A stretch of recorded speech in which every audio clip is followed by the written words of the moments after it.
Alright, so you'll notice that I shaved. I'm trying to grow my goatee back in, but thought I'd do a quick message right now on my cell phone. So, I finally had the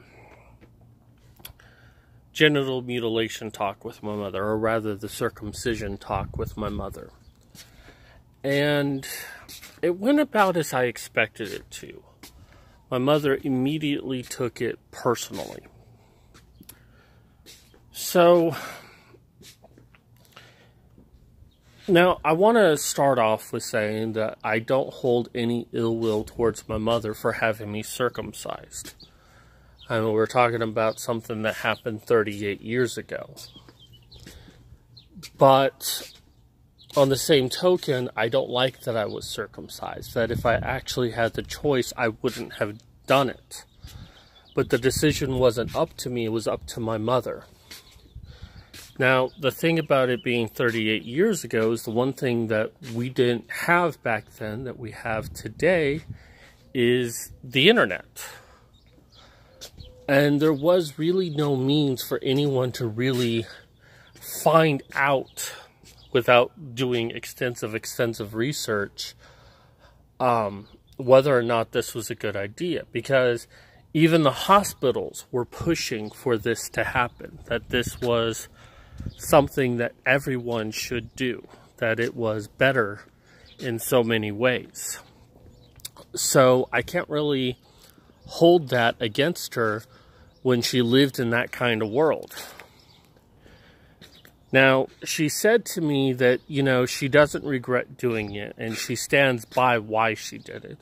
She did it because she thought that she firmly believed that it looked better.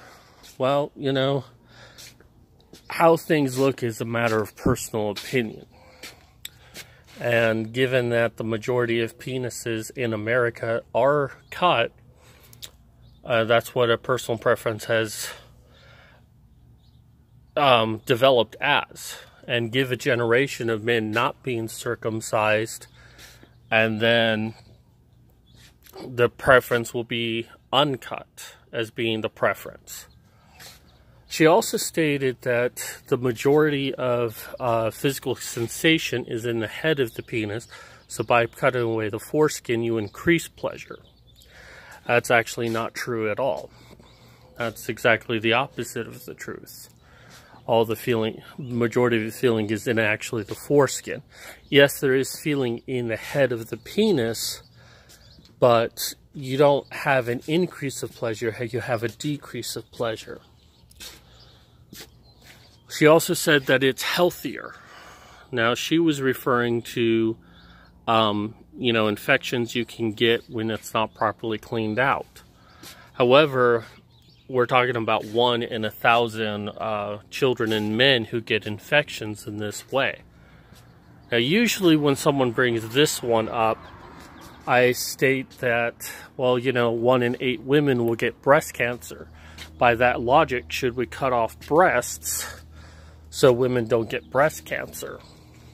I mean, if 1 in 1,000 is enough to mutilate a boy, why is 1 in 8 not enough to mutilate girls? I'd rather neither one be mutilated. Now, she said some other things that I found interesting. She said that when she actually heard me getting circumcised. She didn't watch it, but she heard me. And she heard me crying, and it made her cry. And the doctor had come out and was like, well, why are you crying? It's like, well, I just heard my son go through this. And his attitude was, well, it didn't happen to you, so you shouldn't be worried about it. And he will never remember this pain, and it's over, you know. And that's actually not true. While I don't remember the event happening, it's not to say that it didn't affect me in other ways. Now, I don't know precisely how it affected me, but studies have shown that it can affect boys having a disconnect from their emotions, having constant pain to deal with right afterwards. So, there's a whole study by Stephen Montague about it, but you know, there's a likelihood that it did affect me in other ways, even though I don't remember it. But, you know, his attitude of, well, you know, that's on him, you don't need to worry about it, and that's just kind of cold.